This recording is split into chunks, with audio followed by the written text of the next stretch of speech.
हम देख रहे हैं प्रोटोजोआ का दूसरा जनित रोग जो कि हमारा है एमीबिएसिस। इससे पहले हमने प्लाज्मोडेस्माटा ख़त्म कराया जिसमें मलेरिया बीमारी थी। अब हम देख रहे हैं एमीबिएसिस।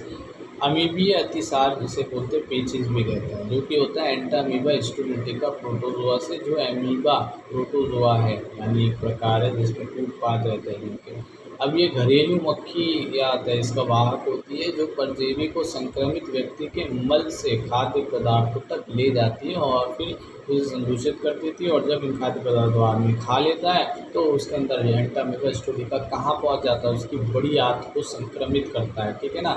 अब जिससे क्या होगा, उसके कब्ज होंगे, उसके अंदर ऐंठन होगी, पीड़ा होगी और उसके श्लेष्मा निकलेगा और रक्त के थक्के वाला मल निकलता है। ये इस रोग के क्या लक्षण हैं।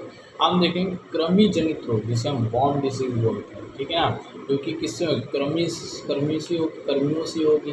अब ये कृमि कहाँ रहते हैं, ये हमारे जो हमारे प्राणी जगत है उनके छठे और सातवें जगत में रहते हैं। एक हमारा प्लेटी हेलमिंथेस, एक हमारा एस्क्ले हेलमिंथेस, ठीक है ना। तो ये दो बीमारी हम इसमें देखेंगे। एक है एस्कैरिसिस, जिसमें जो होती है एस्कैरिस लैम्ब्लिक्वाइड्स से। एस्कैरिसिस किससे होती है, एस्कैरिस लैम्ब्लिक्वाइड्स से, जो कि क्या होता है भाई, स्वस्थ व्यक्तियों में यह संक्रमण जो होता है संदूषित पानी, साग सब्जियों, फलों और इसके सेवन से हो जाता है। यानी कि एक कृमि जो है वो क्या नाम है, स्कैरिस लैम्ब्लिक्वाइड, वो चला जाता है हमारे अंदर और फिर ये क्या करता है, ये आंतरिक रक्तस्राव करवाता है, पेशियों में पीड़ा होती है, बुखार होता है, एनीमिया आरक्ता होती है और आंत्र का अवरोध रहता है, हाथों में पहुंच जाता है, ठीक है ना। तो इस तरह से ये जो हमारा एस्केरिसिस होता है। उसके बाद है फाइलेरिसिस, एलिफेंटरिसिस भी बोलते हैं इसे, एलिफेंटिसिस। एलिफेंटिस या फाइलेरिसिस क्या होती है, ये बीमारी होती है हाथी पाँव की, जिसमें हमारा जो वुचेरेरिया है ना, उसके भी दो प्रकार होते हैं जो हमारे भारत में मिलते हैं, वुचेरेरिया बैंक्राफ्टी और वुचेरेरिया मलाई। तो ये दोनों हमारे क्या करते हैं, ये मादा क्यूलेक्स मच्छर की लार में मिलते हैं जो इसकी वाहक है, और ये पाद की रसिकाओं में, वाहिकाओं में धीरे धीरे क्या करते हैं, बढ़ते हैं और एक फिर दीर्घकालिक शोथ हो जाता है ना, वहाँ पर सूजन हो जाती है बहुत खतरनाक सी। इसी को हम क्या बोल रहे हैं, हाथी पाँव बीमारी बोल रहे हैं। और ये कृमि क्या करते हैं, इन अंगों में कई वर्षों तक रहते हैं, अर्थात जननांग भी अक्सर इस रोग से प्रभावित हो जाते हैं। जननांग भी किसके, पुरुष के वृषण, है ना। तो उसकी हाथी पाँव बीमारी थी जिसका वाहक जो थी वो कौन थी, हमारी मादा क्यूलेक्स मच्छर। और जो मलेरिया थी उसकी कौन वाहक थी, उसमें प्रोटोजोआ था यहाँ पर, वर्म यानी वॉर्म संबंधित एक कृमि, तो वो उसकी वाहक कौन थी, मादा एनीफिलीज। अब हम लास्ट का देखेंगे जनित रोग जो है कवक जनित रोग, फंगस डिसीज, जो कवक से होगी। इसके अंदर सिर्फ एक दे रखा है हमारी बीमारी, रिंग वॉर्म, जिसे दांत बोलते हैं। तो यह माइक्रोस्पोरम और एपिडर्मोफाइटन और हमारी क्या नाम है, ट्राइकोफाइटन। माइक्रोस्पोरम, ट्राइकोफाइटन और एपिडर्मोफाइटन जो है यह इस वंश के जो है कवक हैं जो कि दांत, खुजली, रिंगवॉर्म में के लिए उत्तरदायी होते हैं। अब यहाँ ये कैसे होते हैं, जहाँ पर ऊष्मा और नमी होती है इन कवकों में, और यहाँ जहाँ पर त्वचा के वलन होते हैं, फोल्ड होते हैं, है ना, जैसे कि हमारी ग्रोइन, बगल और पैरों की उंगलियां, हाथों की उंगलियां भी, है ना, जहाँ पर गर्मी और पसीना होता है तो पैरों में होता है ना, तो ये वहाँ पर पनपते हैं, ठीक है ना।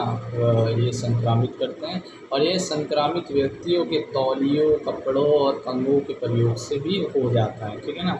और इससे क्या होता है, बिछकती जहाँ पर हुआ है ये दांत खुजली, रिंगवॉर्म, वहाँ पर तेज़ खुजली होती है, ठीक है ना। तो अब इन सब से नियंत्रण कैसे करें, जो भी हमने चीज़ें पढ़ी है, तो उसके नियंत्रण के लिए हम क्या कर सकते हैं, और इसके निदान के लिए, निरोध के लिए, पहला है व्यक्तिगत स्वच्छता, अपनी स्वच्छता बनाए रखें। दूसरा है जन स्वच्छता, लोग और उसको जागरूक करें, आसपास के लोग स्वच्छ बनाएं। और तीसरा जो रोग वाहक हैं उन पर नियंत्रण, रोग वाहक को मार दो, जो भी है, जब मच्छर फैला रही बीमारी उनको मार दो, स्प्रे कर दो, ये कर दो, मोर्टिन लगा लो।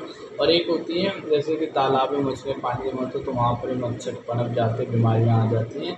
तो उसके लिए हम क्या कर सकते हैं, या तो तालाबों को साफ़ रखो, नदियों को, या तो मछली होती है गप्पी और गैम्बूशिया और गप्पी नाम की मछली होती है जो कि क्या करती है, मच्छरों के अंडों को खा जाती है, क्योंकि मच्छर पानी में अंडे देते हैं।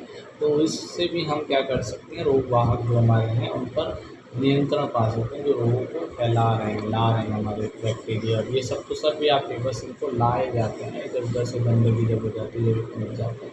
अब हमने पहला पार्ट खत्म करते हैं डिसीज़ेस के बारे में। अब हम देखेंगे अब इन ह्यूमन इम्यून सिस्टम की हमारी प्रतिरक्षी इसमें क्या महत्वपूर्ण योग्यता निभाती है हमें इनसे बचाने के लिए, रोगों से। तो इम्यून सिस्टम क्या होता है? ऐसा तंत्र जो शरीर को बाहरी संक्रमणों या रोगाणु एंटीजन से सुरक्षा देता है, ठीक है ना। जिनमें क्या होगी भाई, एक अंग होगा और एक पूरा तंत्र है तो उसमें अंग होंगे, इसमें कोशिकाएं होंगी। तो जिसमें लसीकाव अंग लिम्फॉइड ऑर्गन होता है जो ऊतक से बना है, जिनकी कोशिकाओं में क्या होते हैं, घुलनशील अणु होते हैं जो प्रतिरक्षी एंटीबॉडी होते हैं और वो शामिल होते हैं, ठीक है ना, इनकी लिम्फोइड ऑर्गन में। अब तीसरा पॉइंट है, प्रतिरक्षा तंत्र इस मायने में बेजोड़ है कि यह विजातीय प्रतिजनों को पहचानता है तथा इनके प्रति अनुक्रिया करता है और इन्हें याद रखता है। तो ये किसकी विशेषता है? अब क्या होता है, लसीकाव अंग वे अंग हैं जो लसीकाणु यानी लिम्फोसाइट की उत्पत्ति करते हैं और फिर इनका परिपक्वन मैचुरेशन करवाते हैं और फिर प्रचुरोद्भवन प्रोलिफरेशन होता है, यानी कि फिर उन्हें भेजते हैं अलग अलग जगहों पर। पहला तो इन्होंने क्या करा, हमारे लिम्फोइड ऑर्गन लसीकाव अंगों ने उत्पत्ति करा दी हमारे लिम्फोसाइट की, लसीकाणुओं की, जो कि क्या करेंगे, फिर बड़ी होंगी और फिर उसके बाद जगह जगह जाकर हमारी प्रतिरक्षी यानी एंटीबॉडी को भेजेंगी और उसे मारेंगी, यानी प्रचुरोद्भवन होगा बाद में। तो लिम्फोइड ऑर्गन जो है एक और चीज़ है कि वो दो प्रकार का होता है, प्राइमरी और सेकेंडरी। प्राइमरी में क्या होता है, उत्पत्ति होती है, परिपक्वन होता है। सेकेंडरी में प्रचुरोद्भवन होता है। अब ये उत्पत्ति परिपक्वन कहाँ होगा, मैचुरेशन, ये होता है अस्थि मज्जा में, बोन मैरो में और थाइमस ग्रंथि में, ठीक है ना, थाइमस ग्लैंड में। और जो हमारा प्रोद्भवन है ये कहाँ होते हैं, ये टॉन्सिल, मार्ग, स्प्लीन और अपेंडिक्स और भी बहुत सारी चीज़ें हैं वहाँ पर ये प्रचुरोद्भवन क्या नाम प्रोलिफरेशन होता है।